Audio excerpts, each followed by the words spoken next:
लेकिन बांग्लादेश को अब इंडिया के कहर से कोई नहीं बचा सकता। बांग्लादेश जिस तरह से हिंदुओं को टारगेट कर रहा है, ऐसा महसूस होता है कि इंडिया और मोदी की गवर्नमेंट बहुत जल्द इनके ऊपर कुछ एक्शन लेने जा रहे हैं। अगर हम यूनाइटेड नेशन की बात करें तो उनका भी जो है बांग्लादेश को सीधी सीधी वार्निंग है कि हिंदुओं के राइट्स को प्रोटेक्ट किया जाए।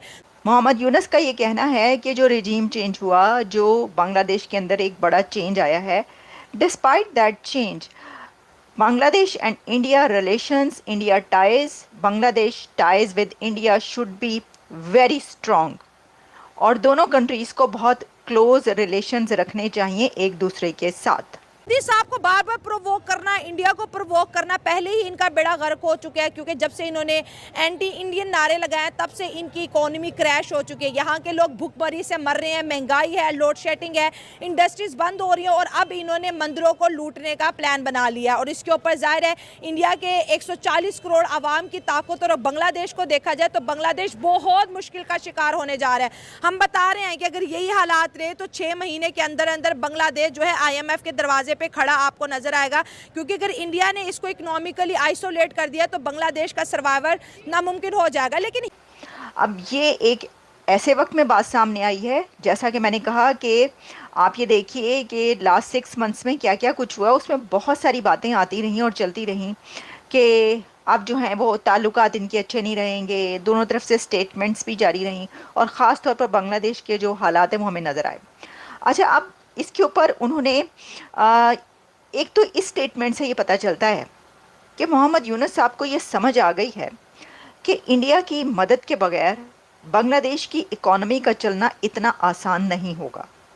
आप देखिए, इससे कुछ दिन पहले एक हमारे सामने कॉन्ट्रैक्ट या एग्रीमेंट आया जिसमें 3 कंट्रीज़ जो कि बांग्लादेश, नेपाल और इंडिया हैं, उन्होंने बिजली के हवाले से एक कॉन्ट्रैक्ट किया। अच्छा, ये तो इलेक्ट्रिसिटी का तो मामला है ही है, क्योंकि इंडिया की बड़ी कंपनीज़ जो हैं वो बांग्लादेश को बिजली फराहम करती हैं। बांग्लादेश ने उनके काफ़ी पैसे हमेशा ही देने होते हैं, अटके रहते हैं। जैसे कि पाकिस्तान के हवाले से भी कहा जाता है कि जो मेडिसिन वहाँ पर जाती हैं इंडिया से, उसकी काफ़ी पेमेंट्स जो हैं वो काफ़ी बाद यानी काफ़ी देर से भी होती रहती हैं। नमस्कार दोस्तों, स्वागत है आपका भारत टेक न्यूज़ की एक नई वीडियो में। दोस्तों, वीडियो को अच्छा लगे तो एक लाइक करना, कमेंट करना, शेयर करना, जो भाई पहली बार है सब्सक्राइब करना। तो दोस्तों, एक बहुत बड़ी खबर निकल के आ रही है। बांग्लादेश इतने दिन इंडिया को बाइकआउट कर रहा था, इंडिया के हिंदुओं पे जुल्म कर रहा था, वो तो हालांकि बांग्लादेश की पब्लिक आज भी कर रही है, लेकिन अब इंडिया के जो लीडर्स हैं, यूनुस खान, वो इंडिया के सामने माफ़ी मांग रहे हैं, मोदी साहब से मदद मांग रहे हैं, क्योंकि यार उसको अपनी औकात समझ में आ गई कि अपनी औकात क्या है। इंडिया के सामने हम कुछ भी नहीं है। अब क्या करेगा वो, क्योंकि अब ऊपर से भी प्रेशर आ रहे हैं, यूएसए भी प्रेशर दे रहा है उनके ऊपर। और अब बात रही बिजली की, दवाइयों की, वो भी इंडिया धीरे धीरे बंद कर रहा है। अब वो सभी बंद हो जाएगा तो उनके पास खाने का पैसा नहीं है, क्या वो प्रोटेस्ट करेंगे? तो वही बात होगी ना मालदीव वाली। पहले मालदीव ने भी इंडिया के विरुद्ध प्रोटेस्ट किया, बाद में इंडिया से माफ़ी मांगी। वही बात अब बांग्लादेश कर रहा है। तो वैसे भी इंडिया को तो क्योंकि दुनिया की फार्मेसी कहा जाता है, तो वो मेडिसिन तो नहीं रुक सकती, वो जाती रहती हैं वहाँ पर। और इंडिया भी जो ऐसे ह्यूमैनिटेरियन बेसिस पे कोई काम होता है उसको जो है वो नहीं करता, चाहे वो जो भी कंट्री हो, एनिमी कंट्री हो तब भी।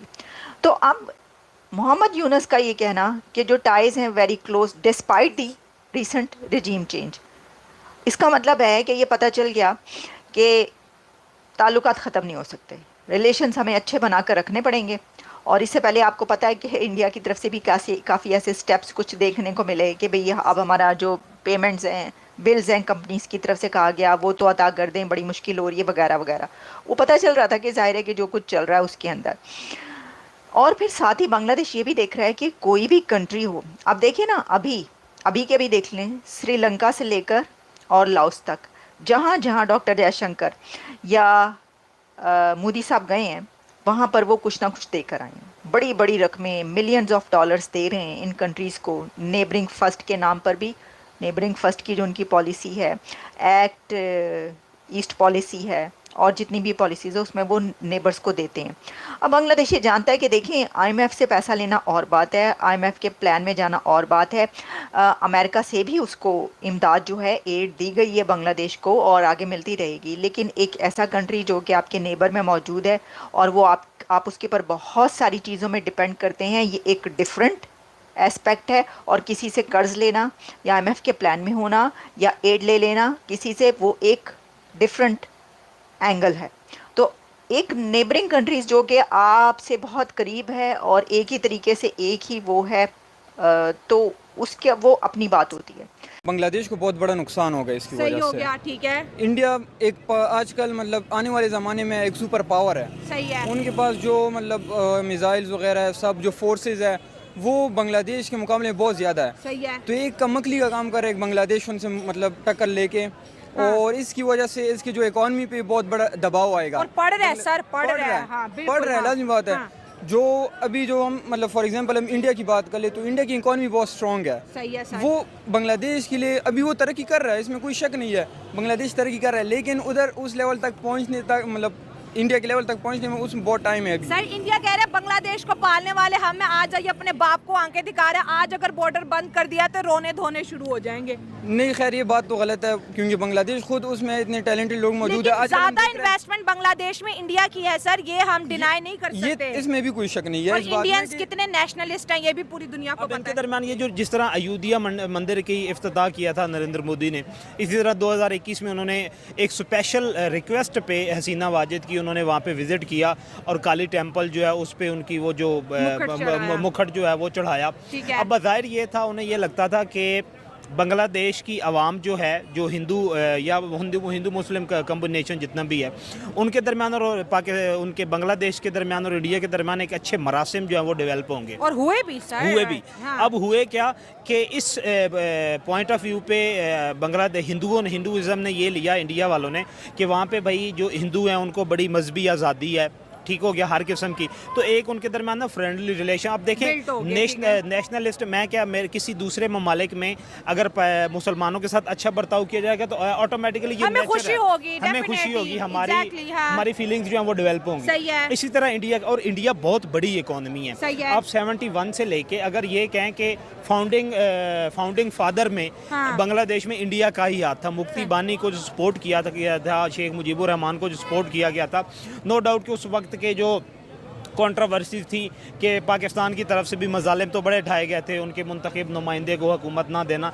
ये सारे मामला थे। किसी हद तक अगर हम लोग उसके इंडिपेंडेंट उसका हम तजिया करें तो इंडिया ने बहुत सपोर्ट किया, इंडिया ने उनको सपोर्ट किया, सब दुनिया को पता है जी। अब ये हुआ क्या है कि जब से इनकलाब तो आ क्या है, ये नफरत क्या है इंडिया को लेके, वो इंडिया जिन्होंने इन बांग्लादेशियों को पाला है, इनको एक्सपोर्टर बनाया है, इनको दुनिया के अंदर एक कहते हैं ना जो 2%, 3% इनकी करेंसी गाली थी उसको इज्जत दिलाई, आज ये उसी इंडिया के हिंदुओं को जो है परेशान कर रहे हैं, जो है उन पे अटैक कर रहे हैं, इंडिया के खिलाफ नारेबाजी लगा रहे हैं। ये दिमाग इनका अपनी जगह पे है कि हिला हुआ है? देखें, इंडियन इकोनॉमी से हम कहते थे कि ये फलां बंदा टके का नहीं है, हाँ। लेकिन टका जो है वो अगर पाकिस्तान के साथ कंपेयर करें या इंडिया के साथ कंपेयर करें, पाकिस्तान में टके की कीमत जो है वो 30 रुपए तक पहुंच गई थी शेख हसीना के दौर में। सही है। तो मतलब एक हमारे से भी ज़्यादा, हम अपने आप को कहते हैं कि बड़ा मजबूत मुल्क है, तो हमारे से भी ज़्यादा चला गया था, तो उसमें मैक्सिमम कंट्रीब्यूशन इंडिया ही की थी। अब हुआ क्या है वहाँ पे कि ये रेवोल्यूशन तो आ गया, हाँ। रेवोल्यूशन के बाद कोई प्लान ही नहीं था, हाँ। कोई इकोनॉमी को स्टेबल करने का, लॉ एंड ऑर्डर सिचुएशन को मेंटेन करने का। दोस्तों देखा आपने, जिस देश में भी अगर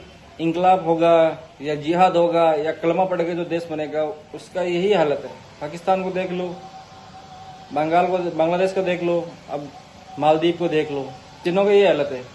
इंडिया से दुश्मनी भी लेनी है, इंडिया से मदद भी लेनी है, इंडिया भी नहीं, इनका काम भी नहीं चलने वाला। अब इतने दिन तो बांग्लादेश अपने दम पे उछल रहा था, हम ये करेंगे, हम वो करेंगे, अब इंडिया को बाप बनाता फिर रहा है। वही देश वही हाल अभी मालदीव का। मालदीव वाला भी बोल रहा था ऐसा कर देंगे, इंडिया को बाइकआउट करो, वो करो। अब इंडिया को बोल रहा है अब्बू जान पधारो आप हमारे देश में, मोदी साहब आओ एक बार। तो दोस्तों वीडियो कैसा लगा? वीडियो अच्छा लगा हो तो एक लाइक करना, कमेंट करना, शेयर करना, जो भाई पहली बार है सब्सक्राइब करना। जय हिंद, जय भारत।